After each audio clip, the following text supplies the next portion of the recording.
Today's project, I'm looking to create some Python scripts that will interface with the interactive broker API. First, we need to create the GitHub repo, then create some tasks. So I'm using Agile Project Management, Agile as in flexible or changes easily.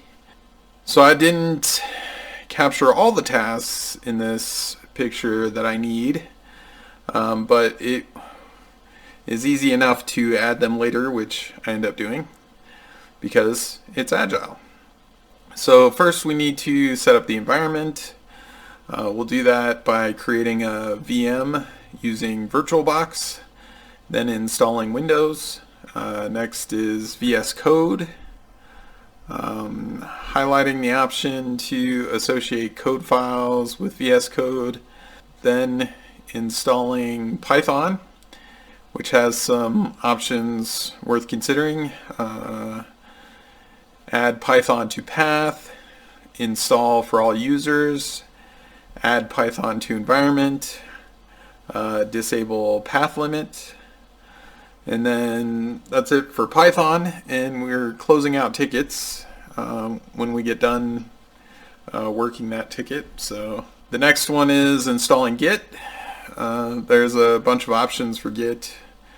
With the editor, set it to VS Code, setting the check-ins and checkouts to leave as is, because I've had on numerous occasions had to deal with a messy commit of changes. So somebody will check it out on Linux and then somebody will check it out on Windows, and you end up with every single file being changed and having to be committed. And it's just easier to leave it as is, and then the individual developers complain about line endings, or use the IDE tool to manage line endings. So next, we wanted to use Windows default console. I don't use Cygwin or any Linux terminal on Windows. It causes issues, conflicts and stuff, so it's best to just use Windows console. Don't install Cygwin, it's a mess. And that's it for Git. So we close that ticket. Next one is Git extensions. Makes it easy to use Git in Windows. So next up is interactive broker, which is straightforward, no real settings to configure. And then close that ticket out. And now we can clone the repo. I create a projects folder on the base drive. This makes it easier to manage in case the computer fails or you need to move the project to another computer for some reason.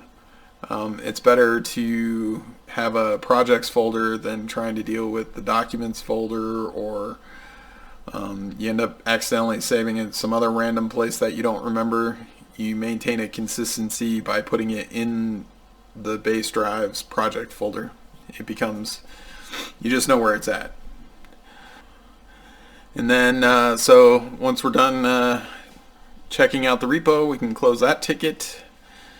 And next up we need to create the database.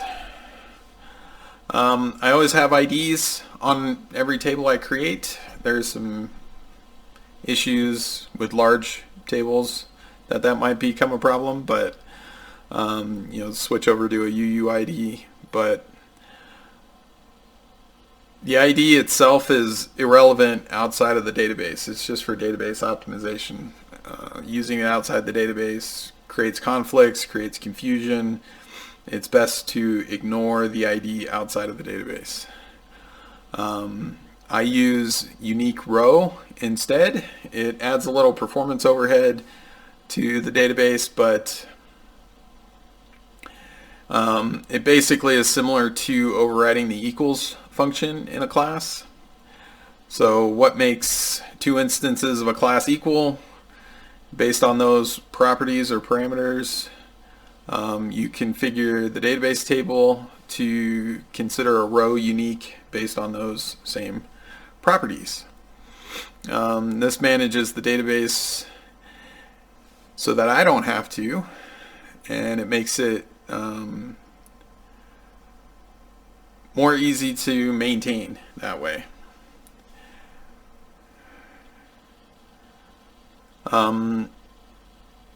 So for the symbols table, what makes it unique is the market symbol.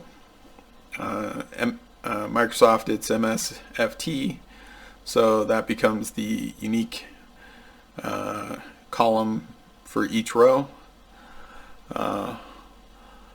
Also, when creating the table, I'm using MariaDB as the backend, so Workbench is made for MySQL, not MariaDB, and they've added a visible qualifier that doesn't work with MariaDB, so I need to remove those. There's a setting in Workbench. I've tried messing with it, but it doesn't seem to remove the visible tag. So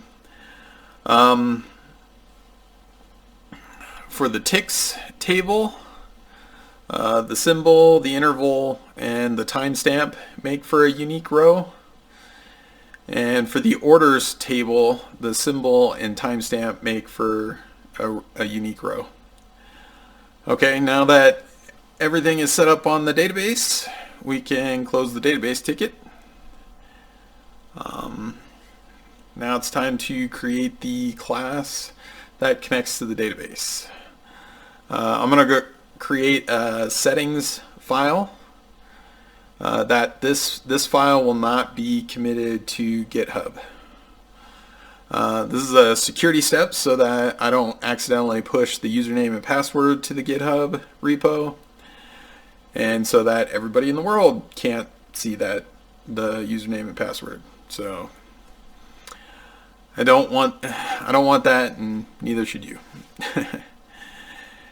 It's a basic file though with just a name value pair configuration. Next is to code up a function that will read in the settings file.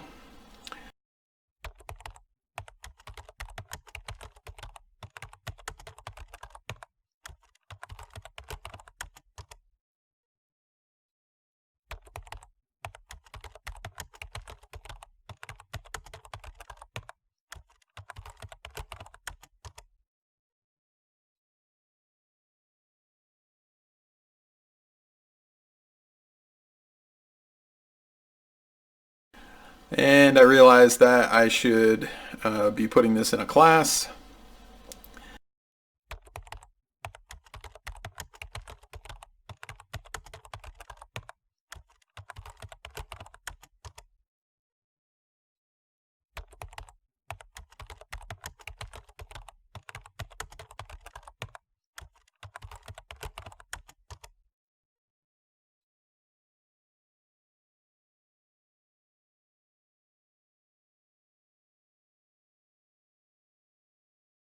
Then I create the test cases in the same Python file.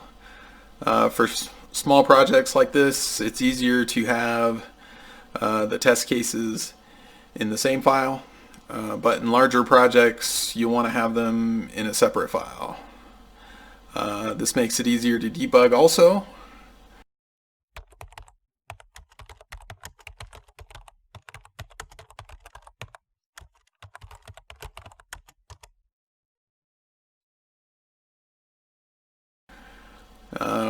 Which I forgot the packages.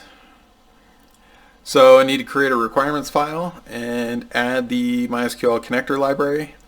Then install that library or package, whatever you want to call it.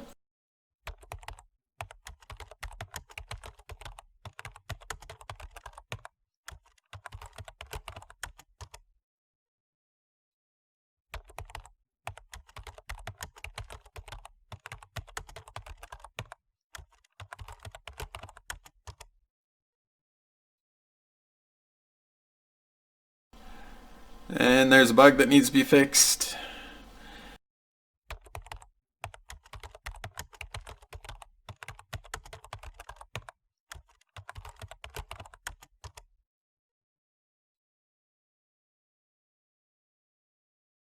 and do some cleaning up of the data.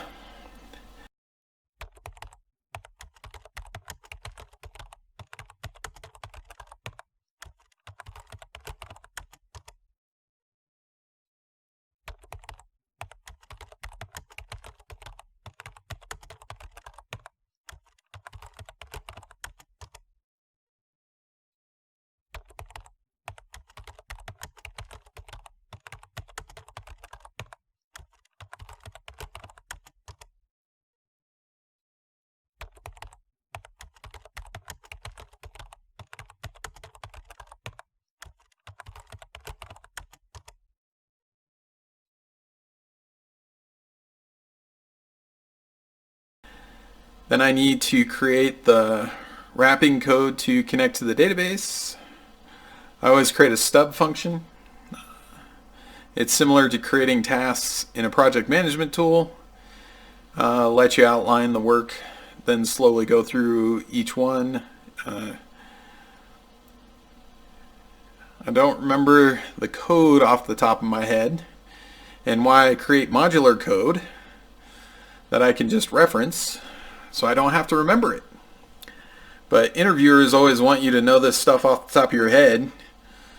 I don't write the same stuff every day, so why would anybody expect me to remember this stuff off the top of my head?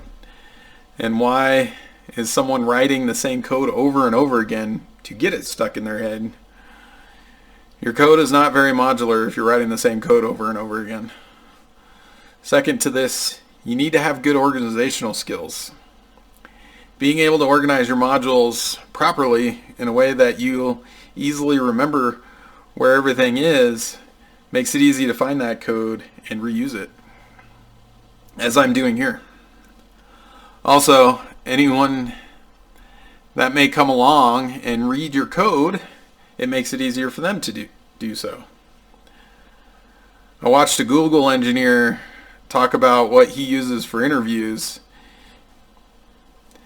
He was trying to answer the question off the top of his head, and he had to end up looking it up on the internet anyway.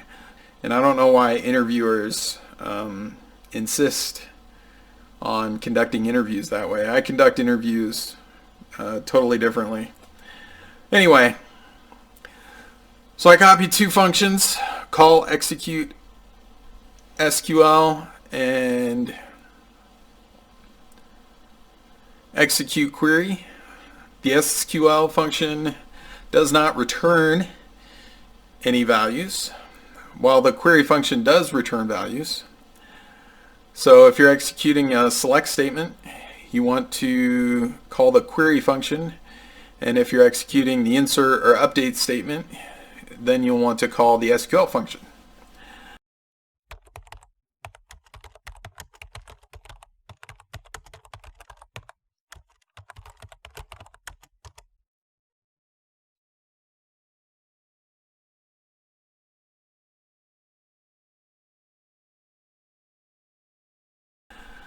Now it's time to create the code to call the execute query function.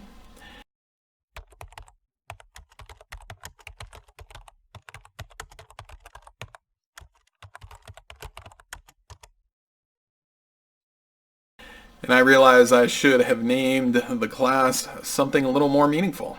Again, proper organization.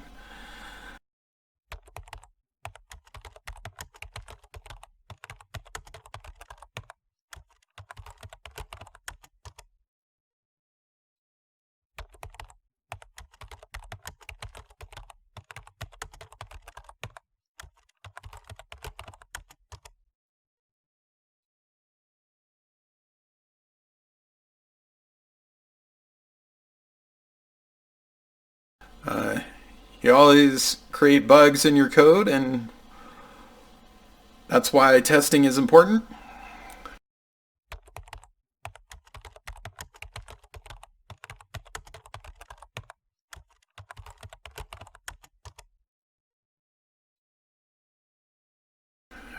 Creating the insert statement.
test it out and see if it works.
Check to see if it saved it to the database.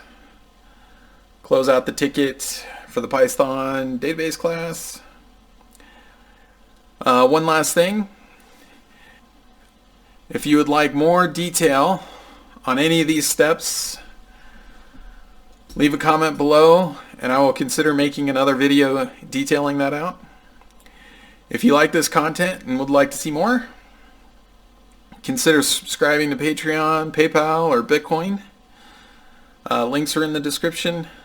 Also share this video if you think others might like it. Make sure to subscribe so that you get notified when the next video comes out. And thanks for watching. Until next time.